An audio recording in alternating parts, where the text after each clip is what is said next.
Welcome back to the kitchen here at My Table of Three. If you're new, my name is Carrie. If you're returning, thanks so much for always coming back to join me here in the kitchen for all my projects. Today I am working on a couple of different projects that I am trying to film for you guys. One is a lunch recipe, which you will see before this video, called a peanut miso chickpea salad. It is meatless, it's dairy-free and oil-free, so check that out if you haven't seen it already. I'll try and link it up here because, like I said, it's going to come out before this video. And now what I'm going to show you is I am actually picking or harvesting and processing elderberries so that I can make our elderberry syrup for our family for the next year. So I'm going to bring you along with that, starting with a tour of my bush basically, because it has got massive, and I wanted to share that with you. We've had it, I think, about 2 years. This is the third year, and this year it's overdone itself, you guys. It has really shot up and showed out. So we've been able to feed birds, chickens, and now we're making the elderberry syrup. If you haven't read about elderberry syrup, it is a great immune booster. It's also antiviral and very good for you. You can do it from dried if you don't have your own elderberry bush, which you can get at a local nursery like we did, and they also grow wild all around our house. So I just like to have the convenience of having one in the backyard. But if you can't, you can buy dry, and I actually have some of those from that I've had for a year or so before our bush was big enough to produce. I'll show you that as well. But I'm going to take you through how I make a syrup. This is my first year to be able to make it. Like I said, I typically buy it from other people, but I'm going to take you through the process of making a batch for us. So let's go out and take a look at the elderberry bush, and let me share how much it has grown this year. Then we'll come back in and make some syrup. All right, and here is my beauty in all its glory. It is massive this year. It got huge. We've only had it, I think this is the third year. Last year it had a bunch of berries, but the birds got to it before I realized they were ready. And so we picked a lot. I have a lot in the freezer. I have a lot that I'm going to be showing you inside in a few minutes, but I thought I'd show you. So this one got massive. The chickens, they love to gather and hang out underneath the tree under there. They just love it. You can see feathers down there, but we're definitely going to have to trim it back this fall. But I wanted to come show you how beautiful it was and how excited I am, because you can see it's still loaded. I mean, look at that. Aren't they gorgeous? And of course, these are the black variety. I will put the technical name or the species name on the screen right there where you can see it.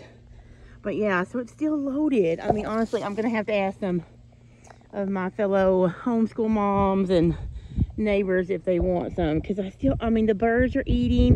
Birds love this tree. The chickens, they jump up and eat from the lower branches, you can see. But yeah, so it's just doing really good, and it is really gonna help me get all of our elderberry syrup ready for the next year. So just look at that. I mean, I'm so excited. I'm so thankful. I've wanted to do it for years, but I never had a bush. And so we found this one. Just look at that. I mean, are they not beautiful? I'm so thankful. I definitely need to share it because it's still loaded. Look in there. Anyway, it's beautiful, and I just wanted to bring it out here and show you. If you have any tips for, oh, I see a bird's nest in there. Right there. There's no babies in it now because it's all into August. But if you have any tips for pruning or, look at that, trimming it back, let me know, because you can just see how massive it is. And if we let it go again, it would be out of control. But all right, so here are some of the elderberries that we have picked, and you can see some of them I still have over in this bag that have been in the freezer, and I am going to just go through and pick all those off. Since they're frozen, they really come off really easy when you just kind of like shake the bag, and then you put them in here, and they'll all come off this, and you can pick all these out. You can pick the little green ones out, and then once I get them all cleaned off and up, I'm going to measure my berries and waters, and I'll come back and then show you where I go from there. But that is our harvest so far today and yesterday. Some of these were from yesterday, and now we're finishing up the ones that were in the freezer. And we're going to get them all taken care of and picked through and cleaned up so we can make our elderberry. All right, guys, so I have my water. I cleaned up all the elderberries. Now they are all in here. I have about 5 cups of elderberries and 10 cups of water. So these are fresh. Now, if you were using dry, you would not need that many fresh berries. So I was going to show you, this is a brand that we have bought before. I can link to them below.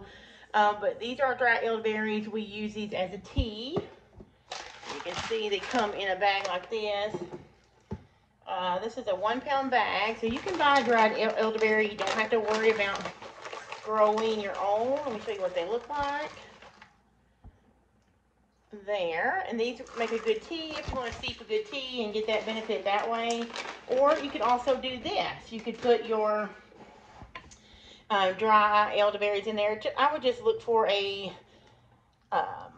good video here on YouTube. There's a lot of them. I think Jess at Roots and Refuge, she uses the dry form, so I'll link to that in the bottom. But I just want to take the chance to use my own, so I'm going to go ahead and we're going to also, I am also going to put in mine 1 cup of not rose hips. These are dried hibiscus flowers. They also have high doses of vitamin C. They are good if you have blood pressure issues. You can use them for that as a natural, just if you're on a blood pressure medicine, I would talk to your doctor first. But yeah, look into blood hibiscus, but even not, they make a good fruity tea. That's how I drink them. I like them in tea. Even can steep it and make, like a lemonade with hibiscus, but they're really fruity, kind of a berryish fruity flavor, so they will go well with the elderberries. I also have fresh ginger. Let's see if I can find it. Oh, a couple thumbs full that I peeled. There's some of it right there. But warming spices are also good. I've heard if you can put a cinnamon stick in here, some cloves. I don't currently have cloves, so I'm not going to put any in there. But now I am just going to bring this up to a probably a simmer, which is getting close now, and let it go for about 15 or 20 minutes, and then I'll come back a little bit and kind of mash the berries to release some of that, and then strain it out, and then take the ginger pieces out. And of course, when you strain, I'm going to put it in a cheesecloth in a strainer and pour it through that, so it gets all the bigger bits, all the hibiscus flowers, all the pulp from the elderberry, and those ginger cloves. And you don't have to throw that away. You can compost it. You can also feed it to your chickens, but a great thing to do to it, I heard from another YouTuber, is that she keeps it. She freezes the pulp in little ice cube trays, and then she puts it in a tea strainer, either a reusable tea bag or one of those metal ball tea strainers, and she uses it to tea because she said it's still got good nutritional properties, and it'll still make a pretty good tea. So I haven't made up my mind what I'm going to do with mine yet. I may also give it to my chickens because they are obsessed with elderberries. But yeah, I'm going to go ahead and put a lid on this and let it simmer for about, I'd say, I don't know, good 20-25 minutes, and then I'm going to come back after I've got it strained, and then we will add the honey, which we got a really good raw honey that we're going to add because we're not going to be canning this. It's going to go in the fridge, and I'm going to freeze some. So we'll be back when that's ready. Okay, guys, so I have this in a strainer with my cheesecloth over it. And now I am just going to use this large thing, and I'm just going to press it out until I get all the juice out of the berries, and just keep doing that for a while. And because the cheesecloth is so fine, it will not go, none of the seeds or anything, or the hibiscus flowers, any of that will go in. You can see, yeah, so I'm gonna keep doing this until all of it gets through, and then when I get ready to mix in the honey after it cools down even more, because I don't want to kill the raw honey, I will bring it back and show you how I do that. Okay, so hopefully the TV's not too loud in there. I am going to scooch it back just a little bit. Now this has been strained. There is nothing in it but the juice. You can see how beautiful that juice is.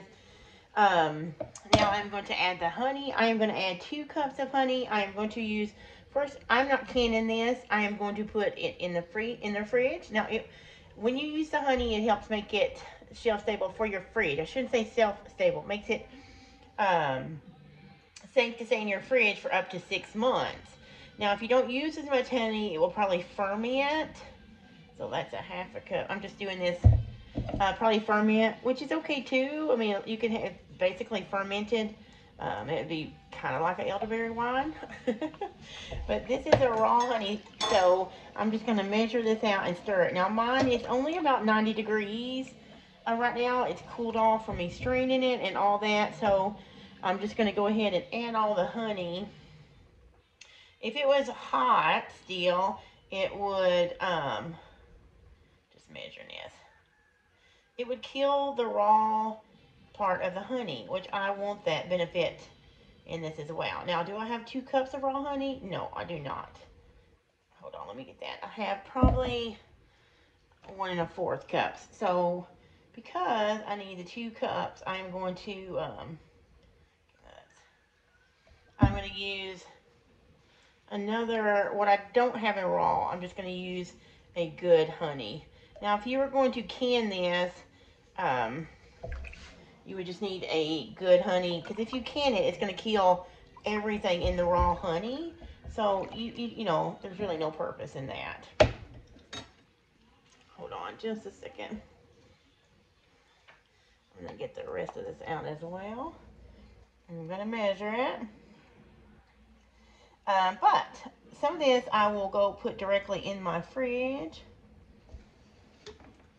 And some of it will go in the freezer, because you can freeze raw honey without it killing the beneficial properties. Okay, so I'll count that as 1.5 cups, because by the time I get the rest of this out of this jar, it will definitely be 1.5 cups.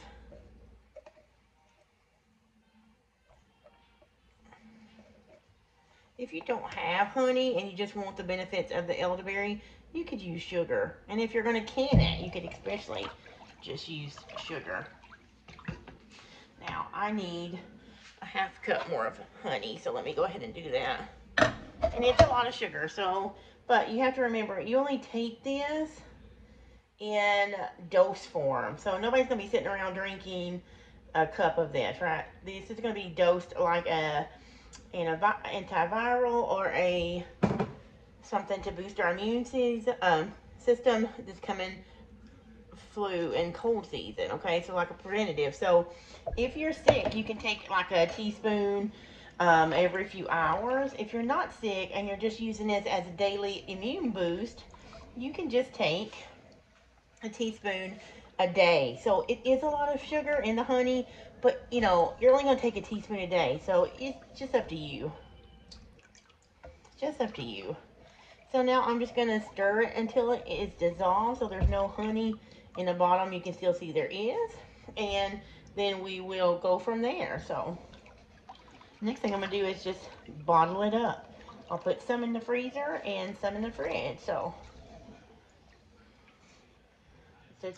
okay guys, it is another day, and it's actually a couple of days since we were making that elderberry juice together. So you saw me making the first batch. That was where I used the raw honey. That is actually, you can see this just came out of the fridge. We've been taking some already. This is the one with raw honey, and I have some back here in the freezer in little jars that we'll just pull out after this is gone. But this will last a good 6 months in your fridge. We could have left the others in the fridge too, but I'll just pull it out. It's in little 1/2 pints. But I also worked on a second batch that I got 5 of these pints from, and they are actually not frozen. I actually canned those, so that same day actually. So yeah, I got 2 batches. These are not with raw honey. These are just with regular honey. So because, you know, I talked about you don't want to can or heat up that raw honey. So the ones that I put in the pantry that I can, that's shelf stable, they just have regular honey, not the raw honey like this cold one has. But we will just go through the raw first during this, you know, the heavy part of flu and cold season. And this other will be for maintenance that we take after that's all gone. So, but I do have enough of the raw that should get us, all three of us, dosed every day. And some if we're sick through the fall and into the early spring, and then we'll kick over to this. I'm actually going to do, Nate and I were actually outside yesterday. We picked more elderberries, and they are actually in the freezer. So we will probably make elderberry, probably jelly. I think he's going to make some to put in the fair, so we will probably do that another day. But if you're interested in seeing us make elderberry jam, just let me know. But it's basically the same process up to, you know, boiling, picking them all, cleaning them off, boiling them, straining them, and then you would add your sugar and your whatever you're making, you know, the jelly out of, your pectin or whatever. So I don't know if there'd be a need to see another one of those. And if you're interested in how I done the ones that I canned, the only difference is I got to the point to where you add the honey. I added the honey. I also added a half a cup of lemon juice from the bottle, so that this would have some more acidity, so that and the honey would help keep it shelf stable. So that's how I did that. And then I just put it in a water bath and processed it for 10 minutes, because that's what the recipes I found send at my elevation. So let it can in the water bath for 10 minutes at a rolling boil. Let it set for another 5. Pulled it out, let it cool. Cleaned up all, took the rings off the next day, cleaned everything up, and here we go. So 5 of those for the pantry, and then some of the raw honey stuff in the fridge that we're taking daily. So that is it. I hope you've enjoyed me a look at how I've done my first batch of elderberries that I grew myself. And I will try and link to some actual recipes. I know I didn't give you guys my nose is an exact recipe for this, but there's so many you can look up on YouTube. There's so many different ways that people do it. But if you are going to can it, make sure you look for a safe recipe to can, so it gives you instructions on how to make it shelf stable and follow your canning times. And also, as always, have good jar lids that seal. And then, you know, I love the ones from 4 jars. And if you do canning and you like 4 jar lids, I do have a code right here that will give you 10% off every time you order it, 4 jars. I recently got a package from them that I won from Jam It Up June, if you remember those videos. And I got more flats for wide and regular. And I also got one of their super duper cute timers that looks like a pot, and 2 of their dish towels. Let me see if I can towels that look like this. And that cute, always pops. And at the bottom it says, canning is easier with 4 jars. And so this is just a terry cloth hand towel. I got 2 of those in my package. The timer, 100 regular lids and 100 wide mouth lids. So those on top of the ones I already bought for this season, I am set and excited. So, oh, and I also won a gift card. So I'm going to be ordering me one of those anti-fatigue mats to go in front of the stove for canning season. So you guys, I'm going to stop rambling there. You're just here for the elderberry syrup anyway. Hope you enjoyed it, and a look at my bush out front. Happy growing, you guys, and I'll see you in the next video.